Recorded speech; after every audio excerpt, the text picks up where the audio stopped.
All right, have and have not fans, haunted by a surname. Last night's episode, August 15th. I've watched the episode 4 times. Again, I've watched the episode 4 times. That is how you do an episode of the haves and the have nots. Personally, to me, there were so many jaw dropping moments, moments that made me laugh, moments that had me going, what the H? It's just non-stop. Put it this way. If everything works out over the next week, I'm going to probably put out more have and have not videos before the next episode than I ever have before in between episodes, just because I'm actually in. Again, you already know this channel really isn't scripted, but for the first time I've actually had to jot down legit notes to make sure I'm keeping everything in order, because let me just look at it real quick. 1 2 3, I have at least 7 video ideas that I need to get done before next week. So just hang tight, because this is going to be my first initial video. It's just going to be an episode reaction. Okay, so if you're looking for me to talk about what's going to happen at the Malone restaurant next week, or the house burning, or of course Melissa's mom, and the list goes on. There's just so much to talk about. Be sure to subscribe now, because I have way more videos coming in terms of, you know, just my thoughts. I think honestly the most I'm still trembling, guys, for real. It's Wednesday night where I'm recording this, and I'm still trembling because the episode was that damn good. Okay, trying to get myself together here. Okay, so the video I'm most excited to talk about is I call this like a working title. The episode, well, my video is going to be called "Is Candace Getting What She Deserves?" Now, that's a working title in progress. I might change it, but it has to do with the one scene at the end, as I predicted, that will be the cliffhanger, when she finds out about her son. And oh man, I hate seeing Candace cry, but at the same time, I feel like that's when we actually see the real Candace. You know, when she broke down talking to Oscar, and you know, when she thought that Quincy Jr. was dead. Remember when she came over to the house? This was after the Malones had abducted her, and she told Benny and Hannah what she thought had happened to her son, which was that Quincy Sr. killed Quincy Jr. during the fishing trip. So it was only in those little moments like that where we see Candace at her most vulnerable, but at the same time we see Candace for who she really is. Now, there was, and I felt bad for her, but then there was that one line she kept repeating, what did I do? What did I do? It's like, you know, like, what did she do to deserve this? And I felt bad for being like, girl, are you kidding? So then, you know, I just kind of slept on it. Then I woke up in the morning, well, this morning, and I saw the preview for next week, where she's literally like, you should have protected him, my son. He should be alive, and you should be the one that's dead. She's talking to Hannah, and when I saw that, I'm like, you know what? I'm going to step back, make some posts on my have and have not Facebook, on my Twitter, and then in some different have and have not Facebook groups I'm a part of, because I want to get you all's feedback first before I make a video. Because if I do a video, it's going to be completely biased. I just want to kind of meditate on what we saw in that episode before I jump in there, because I don't want a lot of people being like, well, you don't understand Candace and blah blah blah blah blah. But trust and believe, I have a lot to say. This is just not the video I'm going to do it in. So please subscribe. There are more videos on the way. So let me just talk about the episode itself. Now, the episode, and again, there's going to be so many Candace videos, y'all. Started off beautifully, you know, in terms of Candace not want to give up her brother in order to, you know, have her own life secure. You know, pretty much have the slate wiped clean, have Benny take the fall for Quincy's death, and then from there she'll be living large in the White House. And I was actually surprised by that, believe it or not, because you compare it to season 1. But actually, you know what? This is me checking myself, because sometimes I'll look through the comments and somebody will say, and here's what I love: when you all leave detailed comments, it's one thing to say, I disagree. Okay. Oh, I agree with you. Okay, what part? If you leave, you don't have to leave like an essay, but if you leave like a well thought out comment, or, you know, the 1 or 2 sentence ones, just because even if I make a video topic and I'm giving a theory about something, or I'm doing like a character analysis, and you might feel like, well, I think your video is great, but I feel like you misinterpreted this part. If you go into detail, then 9 times out of 10, I'll look back and say, you know what? I forgot that episode. This character did that. That's how I feel about Candace. Look back to season 1. After Benny got arrested, of course, for having the drugs in the car, remember it was Candace's sports car that David planted the drugs in to have her set up to get arrested so she'll leave Jim alone. But Benny got arrested instead. Remember in the interrogation room that it was Hannah, Candace, and Benny, and Hannah was like, if you go in there and tell those people what really happened, they'll let Benny go right now. She's like, I can't do that. I can't do that. And that was a sign like, she'll put herself above her brother. But in contradiction to that statement I just made, you got to realize what she did. She went all the way to Jim's house, and that was the episode where she ran up the stairs to, tell Kathryn the truth about their affair, because she was willing to throw away everything just to save her brother, because she thought that Jim was the one that set up Benny, but it was instead David. So I thought that was pretty interesting. And then if you really want to talk about Candace and sometimes her being selfless, you look at back in season 2 after Benny was in the hospital, and remember this was was it Mercy Hospital if I'm not mistaken? Oh well, no, it was the county hospital, basically the have-not version of the hospital, and he was literally on the verge of death because those doctors couldn't do anything. Now remember, she went to Jim's office. Remember, this was around the time she was pretending to be pregnant, and she was going to give him the remaining, what was it, like $30,000 or $40,000 from the $100,000 that she blackmailed off him. She said he would leave her. She said he would leave. She said she would leave Jim alone. She would have an abortion, get rid of the baby. She'll never bother him. Basically, she was willing to give up everything she had gained through ill-gotten gains, of course, to save her brother as long as Jim helped him out. But he wouldn't do it. And, when you think about that, again, me checking myself, I realized that in those moments, Candace really will do what it takes to save the one she loves. So I do give her points for that. However, that doesn't take away from the fact that her actions led to Quincy. You know what? Let me pause. That's another video. Okay, so we have that. And the Charles thing, that was pretty interesting, the dynamic, because even Candace was like, wait, you said you had a wife, right? Didn't you really love her? And he was like, yeah. And then to see how cold and calculating he is now, if you ask me, I feel like Charles's wife, and again, we don't know that much about him yet.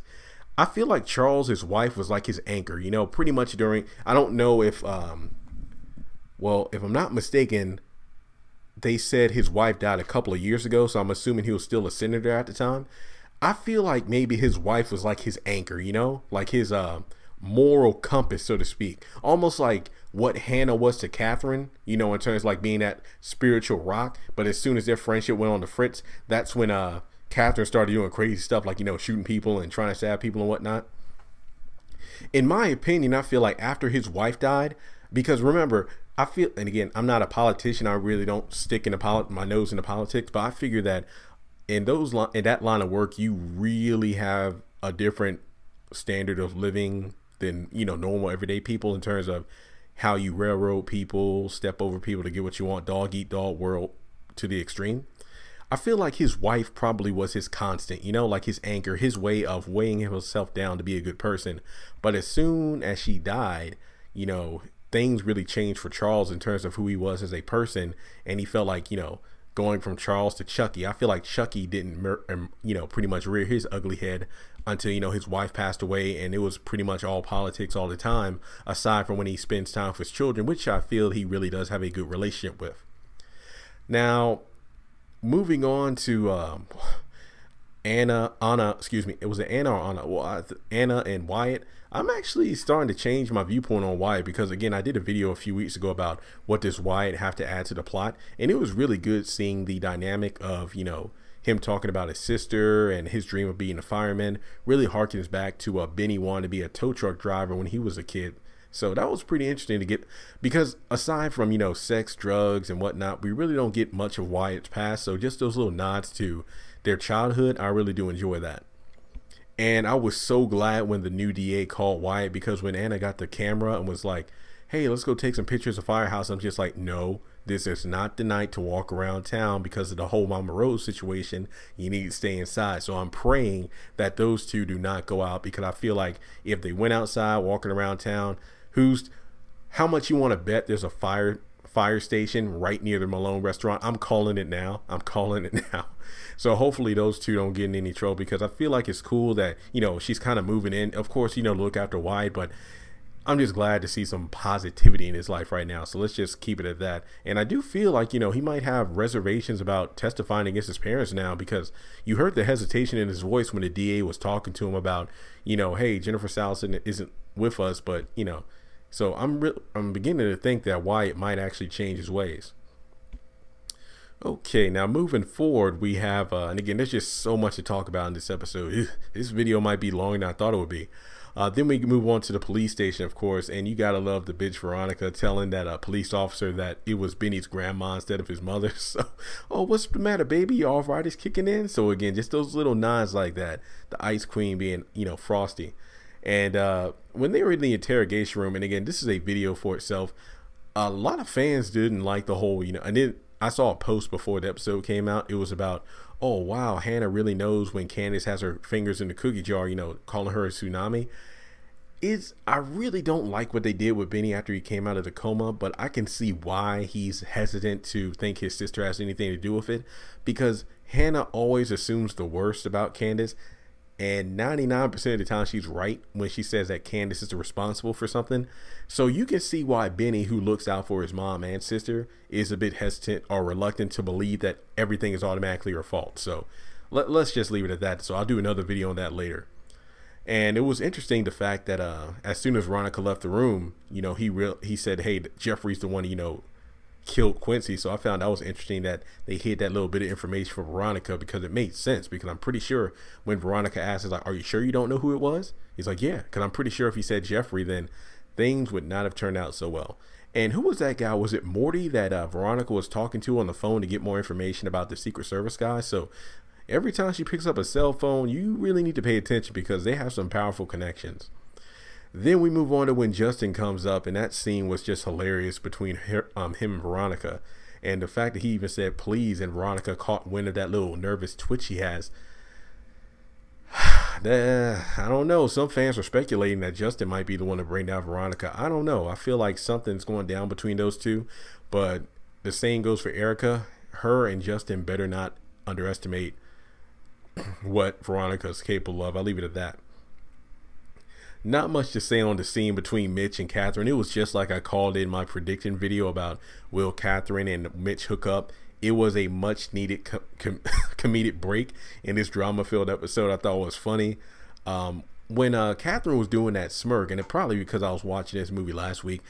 Anybody remember Nefertiri, I think, from the Ten Commandments with Charles Heston? I remember, like, that little smirk she did. It reminded me just like of Nefertiri. So I just really love that little nod. I don't think, obviously, Kathryn did it based off her, but when I saw her do it, that's what I thought about. And wow, okay, we're really going fast here. Thinking about Melissa, it was good to see Jeffrey genuinely try to come in there, and after the fact that Veronica literally treated her like dirt the last time she was there. And then we meet Melissa's mom, and again, I love these things where we're not adding new characters. We're not adding too many new characters to the pot. We're literally getting first time appearances of characters we've known about for quite some time. So again, I love the fact that we got just a few minutes with Melissa's mom, but that was it. That's all we needed. We got enough insight to see what kind of person she is, and she's literally Veronica in a lot of ways. And that harkens back to the comparisons I made about will Jeffrey save Melissa because he wasn't able to do the same with Amanda because they were suicidal. Now we got confirmation that Melissa's tried it a couple of times in the past, so this wasn't her first time. And again, another video was coming out this week with more insight on that, but I just love the little exchange when, you know, she's like, oh, well, we know you love getting blowjobs as much as you love giving them. I was like, what? So that I love the fact that she was outright like, you know, hey, you're gay. I really like that, instead of, you know, Jeffrey trying to hide it. So it was a little, you know, he got a little defensive there. So that was pretty good. That was pretty good. So I really do feel bad for Melissa, but I feel like this further solidifies the fact that these two might actually work together to get out of their situation. All right, now we're starting to wrap things up here. Now we're going to the whole scene where Candace confronts Erica, and I love the fact that Candace is not wasting any time. She's not beating around the bush. And the fact that she said she smelled warlock on her clothing harkens back to when, you know, Kathryn revealed that she knew that Candace and Jim were, you know, messing around because of the cheap lipstick on his collar, and, you know, that cheap pharmaceutical, CVS perfume smell in his clothes. So that was hilarious, just to bring things around full circle. And if I remember correctly, Amanda in her last episode told Jim that she knew about him and Candace because sometimes she would come back from, studying smelling just like him. So again, just those little nods of continuity, I really love it. And then that slap, it was not for the reason I thought it was, but it was just, she slapped the taste out of Erica's mouth right there. You saw her try to, wipe the taste back in her mouth. That was hilarious. And then the whole scene with, all I thought about was when Prince slapped Apollonia in Purple Rain. That's the only thing I could think about there. And you learn that Erica really isn't on the same level as Candace. I mean, she apparently was her bottom bitch. So I'm assuming that, Candace was like the troop leader, so to speak. And Erica slowly climbed the ranks. Not on the level. That explains why Candace is the one giving orders in terms of you need to do this and this and it'll work, because she has way more experience. So now we know that Erica is not at the top of the totem pole as we have once maybe assumed. And then when that scene between her and Warlock on the phone really shows those two are a couple. The fact that you have a woman who wants something done right now and the man's like, hey, baby, I need everybody here. I'm working on something big. I'll talk to you later. So that was pretty funny. All right. Now, here's a little scene, and it goes back to another video I did about Warlock's crew. I think for the first time, we got a couple of names of some of his thugs. And there was one little thing that confused me, and I feel like this was a continuity error. Remember, one of the thugs was like, hey, we got him. He's at his grandma's restaurant. And Warlock was like, hey, we're going down there now to talk to him. And then that one guy's like, but it's mama. Get the motherfucking monster and let's go.